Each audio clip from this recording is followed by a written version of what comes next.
Pierre Palmade, un ministre invité à ces soirées? C'en est trop pour une amie de l'humoriste. Ce mercredi 20 novembre, la sentence est tombée pour Pierre Palmade.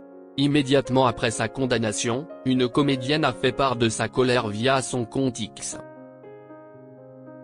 Si Muriel Robin a coupé les ponts avec Pierre Palmade, après des années de collaboration professionnelle et d'amitié forte, le comédien peut toutefois compter sur le soutien de confrères en cette période de tourment. Il y a quelques jours, sur le plateau de Face à Hanouna sur C8, Jean-Marie Bigard affirmait que Pierre Palmade ne se droguait plus et appelait Muriel Robin à pardonner les erreurs de son ex-compagnon d'écriture.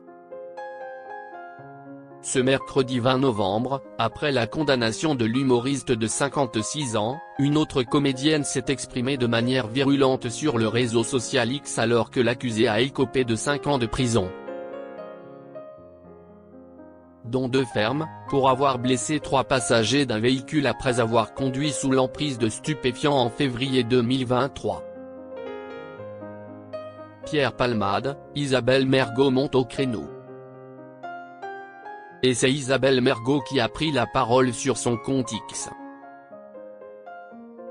Visiblement agacée, elle a laissé éclater sa colère. « Vous cherchez quoi? Des infos croustillantes? Imbécile, vautour », a-t-elle écrit en réaction à une question posée dans un post. Est-ce que quelqu'un a des infos sur le ou les ministres qui étaient présents à la soirée de Pierre Palmade? Une source anonyme nous indique, un renflement brun. Selon nos confrères de France Info, ce post reprendrait une rumeur qui fait grand bruit sur la toile selon laquelle des personnalités politiques auraient participé à des chemsex, ces soirées mêlant sexe et drogue, dont Pierre Palmade était un habitué. Pierre Palmade, victime de la désinformation?